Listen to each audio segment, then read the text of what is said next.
When I think about the Ely origin story, for me, it goes back to seeing the face of Lori Poirier and hearing her speak about her community in South Dakota, and the Native American community and the indigenous community. And I remember meeting Maria De Leon there as part of NALAC.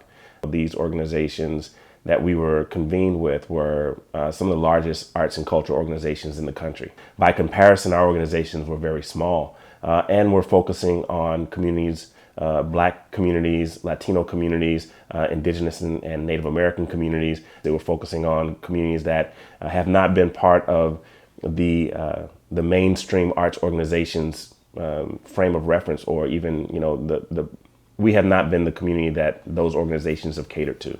And so that kind of began us on a trajectory of being in these spaces together and recognizing that our collective survival it depended on us having a relationship with each other. We came to know each other and to know our practices, know our communities, know where our social movements intersected, and in this knowing, we became strong allies. But more than that, I consider Carlton my brother, and Vicky and Lori my sisters.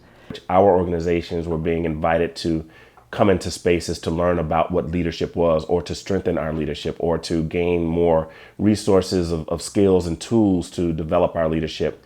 But what we found is most of those skills and tools were not designed for our organizations or designed to fit the needs of our particular communities. And then, realizing that the types of training we got always didn't match our fit within our community construct or our community lens. And so we were able to convene in each other's communities and learn more about our organizations. And in the process of that, of convening over 10 years, we were like, we should start our own leadership institute. The four of us organizations could develop a program to convene a group of artists to create the opportunities that we had among ourselves, the synergy that we had between the four of us individuals and collectively our organizations to impact social justice movements in our own communities and nationwide.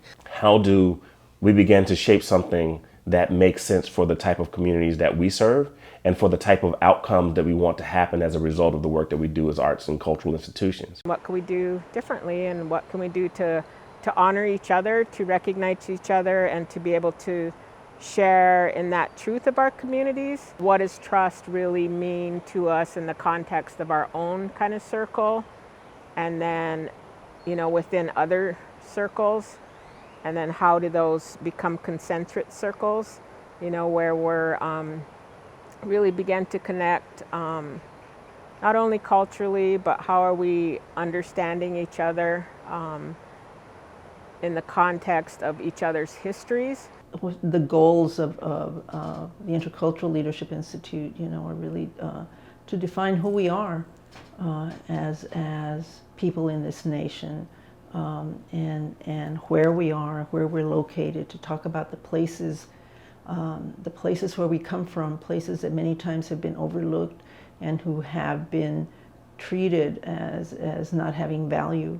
And so the Intercultural Leadership Institute is a way to uplift.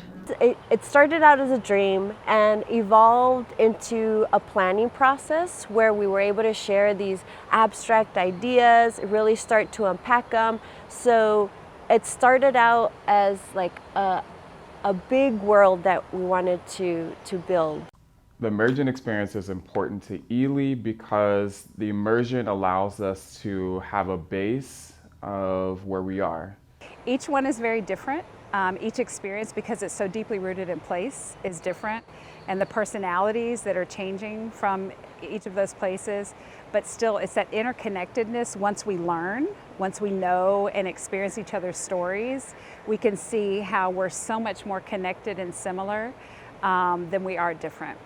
This is the grounding place to allow us to always remember that our communities have been thriving and surviving for a long time. And the immersion provides that opportunity for folks to have a moment to be able to magnify how we're operating and living day to day.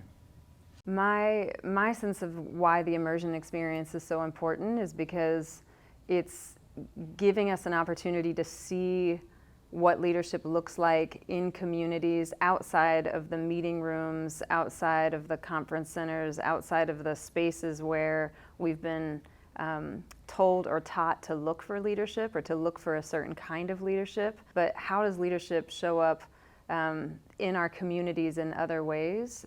I feel like the cultural immersion experience gives us the opportunity to hear from elders, from young people, from people all across the spectrum, and to see people operating in leadership in ways that are distinct and maybe have not been recognized in conventional and mainstream settings as leadership.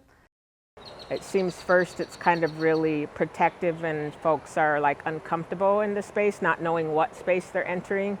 And then seeing as we get to the final convening, it gets messy and we struggle and then we're all looking at each other like this, and then all of a sudden at the end, it just feels like something's been fulfilled. It's mind-blowing for me to step into a space like that, to understand the work that had been done up to that point with these amazing, brilliant young leaders. And frankly, to be in a room with so many incredible young leaders of color was just a new experience for me. I was used to being usually the one person of color in so many art spaces that I had been in, and so it really did rock my world and make me eager and hungry for more of that experience.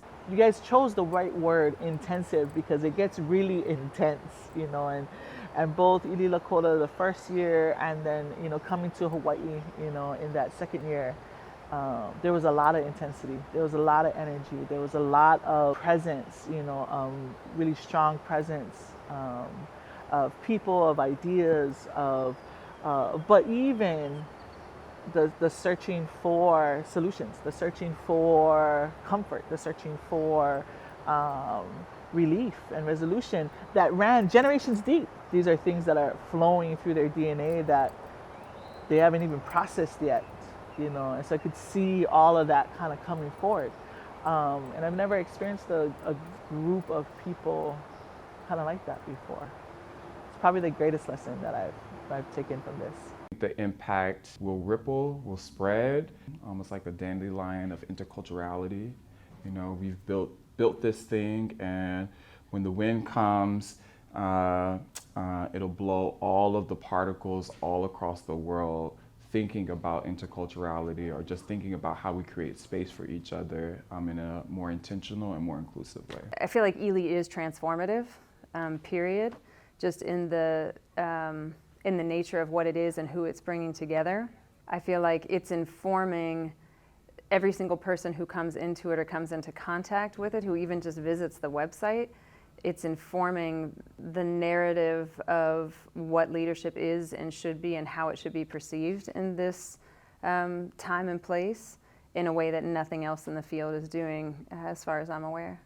Opportunity to witness our humanity, like our collective humanity, and the ways that we struggle with that in relation to our identities and the ways that we find joy in that relative to our identities across the broadest spectrum of folks that I've ever had the opportunity to be engaged in those kinds of conversations with.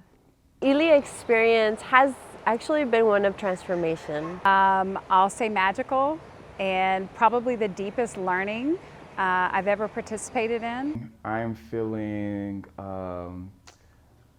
overwhelmed with joy that we've been given the opportunity to spend such intentional time really working across culture, really asking questions, really creating space.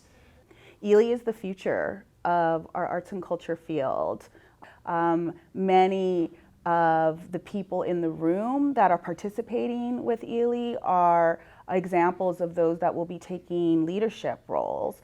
And so Ili is serving an incredibly important role in helping to shape a framework for that leadership.